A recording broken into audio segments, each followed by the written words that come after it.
right, today is Thursday.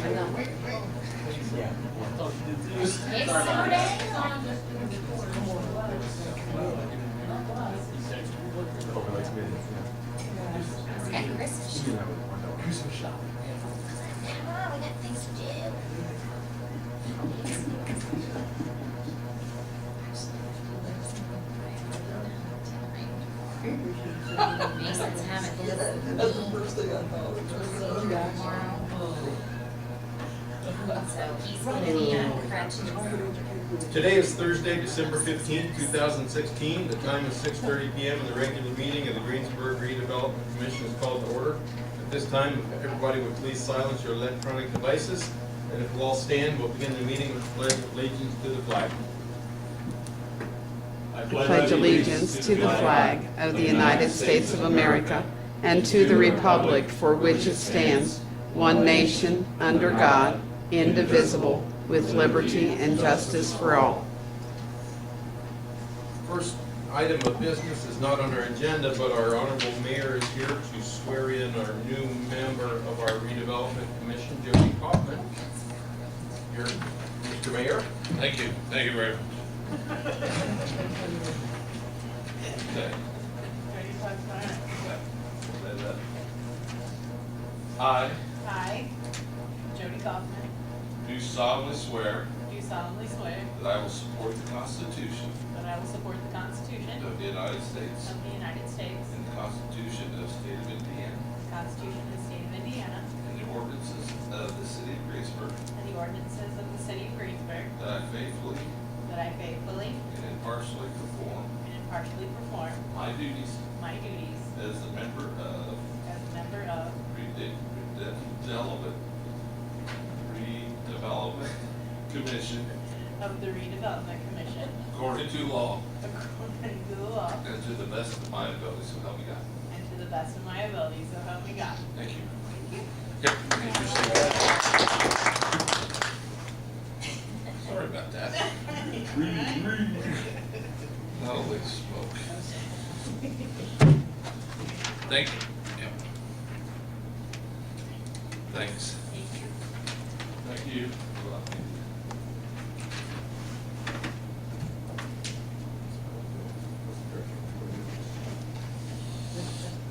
Next item, roll call. Maya, would you do a roll call, please? Adam Russell, Present. Dave Weigel, Present. Jody Kaufman, Present. Wyatt McKenzie is present, and Ken Dornick is absent.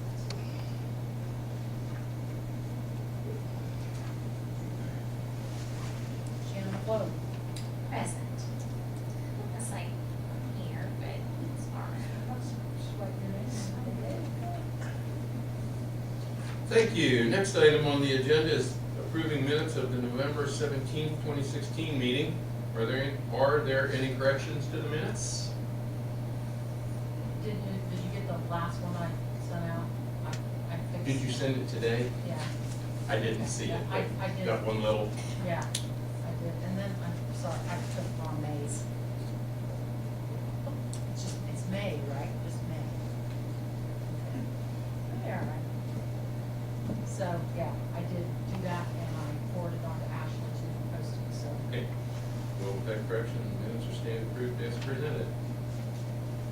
We're going to shift the agenda slightly, and we're going to discuss item 5 next, update of project list committee. Hopefully everybody received a copy of our project list. Our legal counsel, Mr. Tevy, has reviewed this, and he said it met all the requirements of the state statute regarding the way redevelopment commission funds can be spent. It's very informal, as you can see, and if that meets with everyone's approval, from that point, once it's approved, then he'll write them up in resolution forms, and then at a subsequent meeting, we'll hold a public hearing, and then after that process, then we'll present it to the city council for their approval. So our Public notice for the public hearing, will be put in the newspapers, we'll need time by statute to have that publicized. Will we put in the paper as a resolution? Yes. In resolution form? Okay.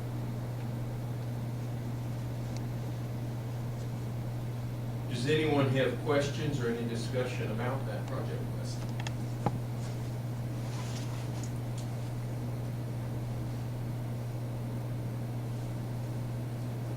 Are most of them from the original list to begin with, or? are there a few? I guess Number identify which one. ones. Number 5.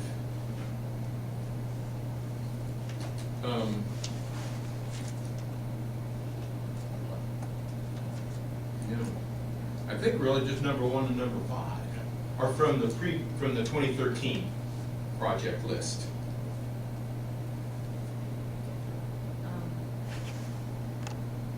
What is the Ireland Street extension? It was, I think, something we stuck on the bottom end is a possibility of extending Ireland Street from crossing over from heading south at the current intersection of Speedway and Fifth Third and crossing over to connect Ireland all the way through to Park Road instead of cutting off and going around. So that was something that was in. It would be a grade separation structure over the railroad, bridge over the railroad.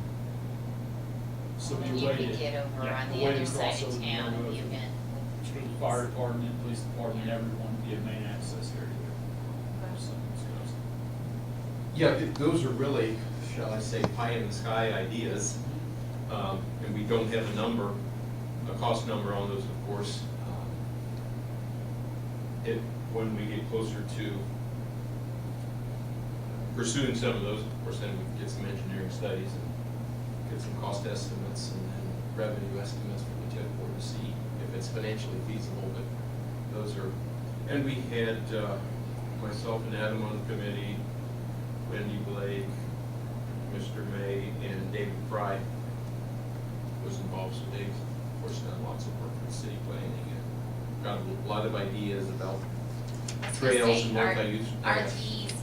Are they consistent with the comprehensive plan that was just recently put together? Some of the ideas extracted from that and the priorities.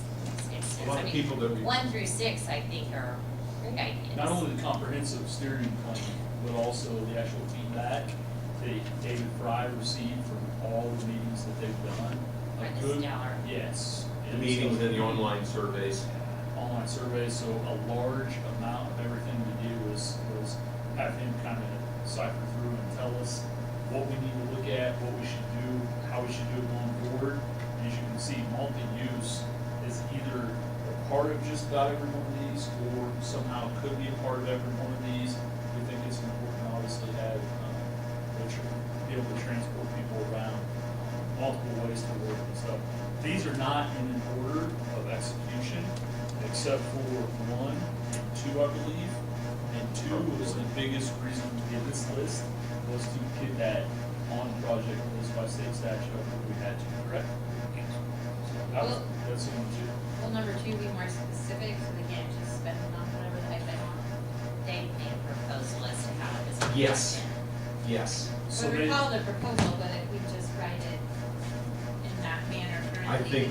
I think when our attorney gets to putting that, Right, Alright. absolutely, I mean, Yeah. it has to do, And it has to be something with more- economic development and the job training and right, whatnot to not, sustain that. here's money, you do what you want. I just Yeah. don't wanna see like that much money go to another municipal. So Superintendent Hunter did come and present to us exactly where this money would be spent, and I think we had a chance to go back and forth with him a little bit about how we are allowed legally to give the money and how it had to be spent, and I think he met those criteria when asked him to finalize it. It also has a number on here, not a percentage. There's a cap of 15% a year, so this isn't a dollar amount necessarily, along with an actual percentage cap that's on here, correct, Chris? Yes, there was a cap, and I think it was computers and some of the vocational training. It's the vocational training to sustain that. And more capital expenses. And I recall his presentation, and it definitely worked well, I'm sure, just wasn't sure how specific it was gonna go there. I know the county's approach to their project list is be as unspecific as possible, so they can use it as they want. Right. I just didn't know if that was our goal as well. What's, number 9, recreation, rec park? So we talked about, one of the big things that came back, and I don't want to speak out of order, but one of the big things that came back was quality of life. Huge feedback from people in town, so we want more of, quality of life type things, whether it be a lot of different things recreation wise, but we also want to make sure it tied directly to TIF district and how we can use our current trail system that's already there in place. And Rebecca Park will be probably the most convenient place that ties to our TIF district that is allowed, or that we have land use available through the county. Park, city park, county park, I don't know exactly how you would call it at this point, that we could actually use to put some kind of quality of life spot there, per se. Yeah. So we looked at splash parks. That was a big thing. That was something specifically that came back on a lot of surveys, as people wanted splash parks and recreation spots for that. Youth, as long people in their 30s, a lot came back with that kind of response to something there. So we threw a lot of things out, different things. I think amphitheater was thrown out. Dog park mayor's part of the I group as would well. suppose you could, I don't know necessarily if that's the best use of it. And we're not. Yeah, this isn't- exactly, so 'cause we- this is just a list of. Yeah, we made this, we didn't Of public use. specifically name splash pad, dog park, amphitheater. We didn't name anything because we wanted it to be this To have the group. flexibility, like an amphitheater could generate outdoor recreational activities that could generate some jobs and some tourism and promotion and that type of thing. So we left it open. Yeah. That's why we just put recreation at Rebecca Park. Yeah. We left it completely open so we can interpret it how we want to, dollar amount, and how we want to execute it. So we did not specifically say, this is what we're putting there, this amount of money at this time. It's on here, just something that's part of our It's pretty wish part of list the with what plan. we're back from the city. Oh, it's definitely exciting, it's just, to make sure. And correct me if I'm Where the money's supposed to be, how it's supposed to be. Well, it can be, it's pretty flexible, but it's good if we utilize it for economic development and growth opportunities. And we looked at that one time, but the downtown square is not in the district, is that correct? Correct. That's correct. So Not a this, shame.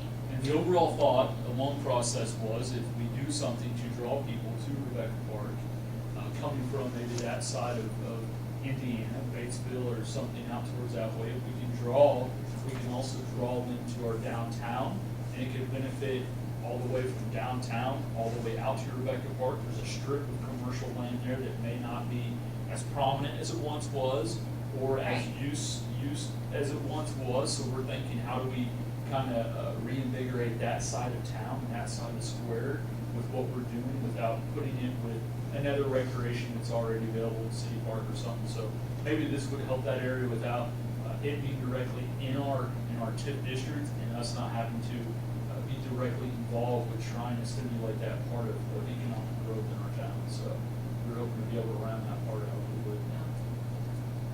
And I like the fact that the finish the Lincoln Street is on there. So, I think you did a nice job. Thank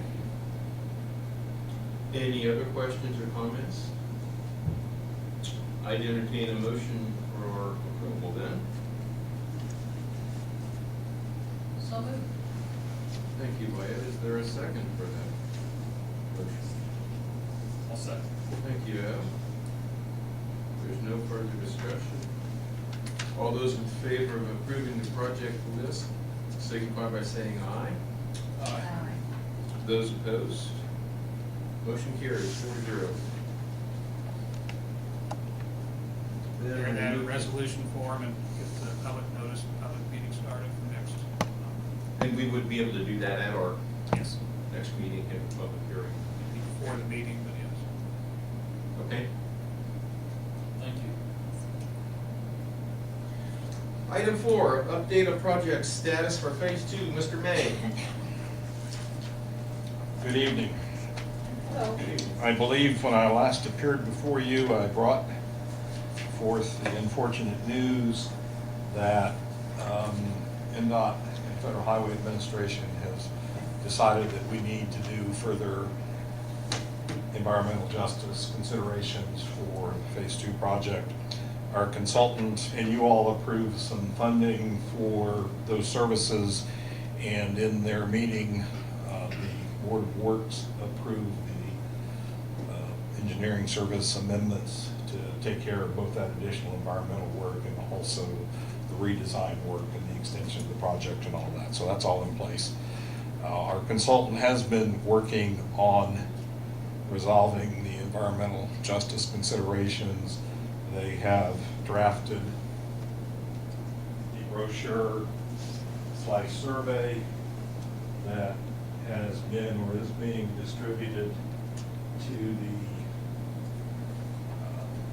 residents of the Lake Point Apartments and Edgewater Apartments. And then they have, and you have that survey in your hands, and you're welcome to keep those, but if you get them looked at and you're done with them and have no use for them, I would gladly take them back, because we will take those to an open house or a public information meeting that will be held Monday from noon until 8 p.m. The residents of those two apartment complexes are the target of this public information meeting. Although anyone is certainly welcome to attend, it will be held at the Baymont Inn, as indicated there. That was believed to be convenient for the residents of those two. And the plan is that we seek the input of the survey and of the residents of those two properties.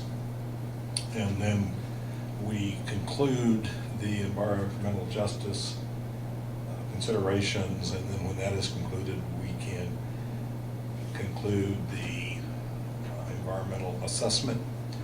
And with that, we will then advertise and hold public hearings and move on to hopefully the finding of no significant impact. I suspect that Shannon has a question. No? Okay. You're welcome to attend Monday, but you're obviously not obligated to do so. Our consultant will be there, and a city representative, probably me, will be at that meeting, and we'll keep moving this process forward. We had a little misunderstanding. Our consultant was attempting to hand deliver the questionnaires to one of the apartment complexes, and they were asked to leave the property. But then a few days later, we got a list of the tenants and their mailing addresses, so they are able to mail those out. So hopefully we have a very good coverage of the tenants in the two complexes, and we will stimulate some input from them. I personally believe this to be a benefit, not a detriment to those two communities, because we're enhancing their transportation both vehicularly and also through the multi-use path, and enhancing some recreational opportunities through the multi-use path. And I personally believe it to be a great asset, in particular to those communities, but we'll see what they have to say. Questions about that part? I just have a comment. I'm pretty impressed that they got this so quickly. This is, they clearly have, our consultant clearly has focused that this is a matter to be resolved. It has implications to our whole schedule. And as we talked before, we're looking at a 4 to 5 months delay, which is a lot of time considering that it puts us into a different federal fiscal year for our construction season. So they're doing all they can. They are, and we are keeping NDOT informed of what's going on, and certainly NDOT is also aware of it. We're optimistic and guarded optimism that we'll have the money when we're ready for it. So, And is this open house, is it gonna be put in the paper? Or it is how- specifically designed for the potential environmental justice community, the low income, directly involved. I don't believe it has been advertised to the general public. Certainly the general public is welcome, but the target are those two communities, and particularly the one that is believed to be potentially low income, low to moderate income. Other questions? The other thing that is going on, our steering committee for the overlay district met. We had an organizational meeting.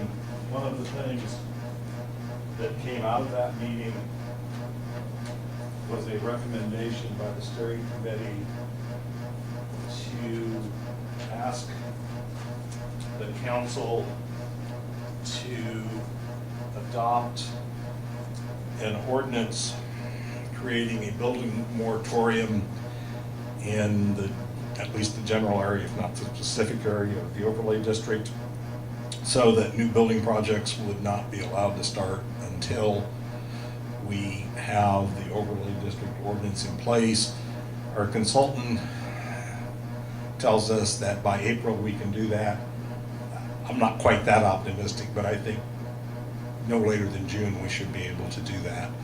So what I've handed you is the outline of the area that the committee recommends for the moratorium. May or may not be the actual overlay district area. Adam can speak in here a little bit. I think it was the feeling of the committee that we wanted to get either the right area or maybe a little bit too much. It's easier to pull back than it is to reach out later on. This will come before the Plan Commission next week for their consideration and hopefully a recommendation to council. Council is having a special meeting on the 28th, and this conceivably can be on their agenda for first reading if that is the recommendation of the Plan Commission. And then if they pass it on first reading, it could come before council on the 3rd of June, at which time it could be finalized if that is the desire of the council. January. 3rd of June. Yeah, 3rd of January, sorry. Yeah, by 3rd of June, I don't know that we even need it. So that is moving forward. Our consultant is doing some background work on the overlay district. They have no meeting scheduled in January. Yeah, somewhere in the middle of January. 12th? Thank you. That's what I was thinking, actually. Makes me feel good that I did better than that one. So we are moving ahead. Okay, I have a question.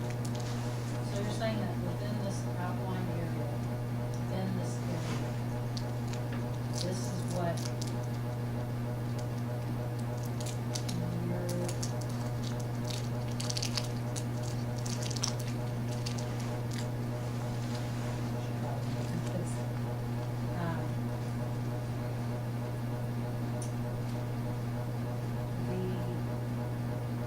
You're putting stipulations on how things are built, or how they're put in, or that's what this whole overlay thing was started out as. The short answer is yes. What I've shown you here is actually would be the area of the building moratorium, so that the steering committee and the Plan Commission and the council has time to develop the overlay district ordinance, so that somebody cannot come in and throw together some development, try and get it in this area before we have our ordinance, our overlay district ordinance in place. I would say that this area will greatly resemble the overlay district. You disagree with that? So we had one chance at doing a moratorium. So the concept was, and we were guided by the consultants, and Jody can jump in on this as well. We were guided to grab as much land that we thought it would be a part of this. So everything in the red, it could be all of, some of, but not more than anything in the red for actually overlay district that we're putting in. So it may not be this exact, it may be this exact, but it can't be more than what you're looking at right now. Actually, I'll disagree a little bit. Our overlay district could be more, but right now we're trying to protect that area from any rash development. And he said an anticipated anticipated, so we could, So the moratorium can't do more though. This is Yeah. what the moratorium will protect, no more than this at this point. subject to the approval of council. Yeah, exactly. This is a recommendation from the steering committee.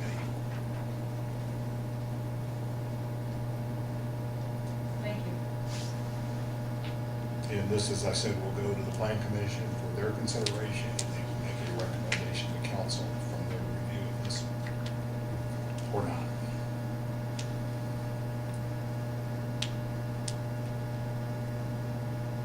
Other questions?